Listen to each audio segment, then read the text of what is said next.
অন্তর্বর্তী সরকারের দায়িত্ব নেয়ার পর দেশের সার্বিক পরিস্থিতি বিদেশি কূটনীতিকদের সামনে তুলে ধরেছেন পররাষ্ট্র উপদেষ্টা তৌহিদ হোসেন।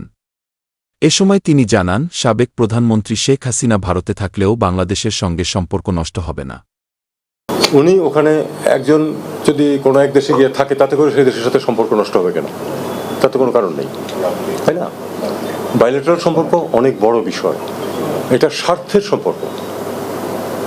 বন্ধুত্বটাও কিন্তু স্বার্থের জন্য, স্বার্থ বিঘ্নিত হলে কিন্তু বন্ধুত্ব থাকে না। তো দুই পক্ষের স্বার্থ আছে, বাংলাদেশে ভারতের স্বার্থ আছে, ভারতে আমাদের স্বার্থ আছে, কাজে আমরা সেই স্বার্থকে ফলো করবো এবং আমাদের সুসম্পর্ক বজায় রাখার সবসময় চেষ্টা করতে হবে। কাজে আমরা চেষ্টা করবো যে আসলে সম্পর্কটা শুধু দুটো দেশের মধ্যে না, দেশের সরকারের মধ্যে না, দুটো দেশের সার্বিক যে অস্তিত্ব তার মধ্যে মানুষ খুব গুরুত্বপূর্ণ।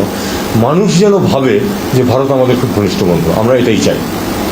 বাংলাদেশের মানুষ যেন ভাবে যে ভারত আমাদের অত্যন্ত ঘনিষ্ঠ বন্ধু, আমরা সেদিকেই সম্পর্কটাকে নিয়ে যেতে চাই এবং আমরা চাইব যে ভারত আমাদেরকে সেটাতে সহায়তা করুক। তৌহিদ হোসেন বলেন, নতুন সরকারের বিষয়ে বিদেশি বন্ধুরা খুবই ইতিবাচক।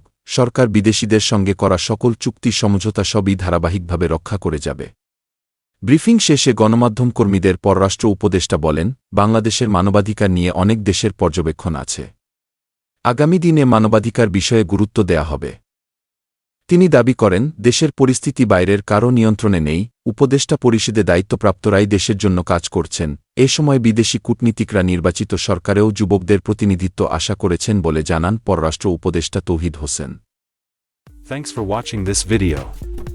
If you subscribe to my channels, like this video, comment and share what you think about it.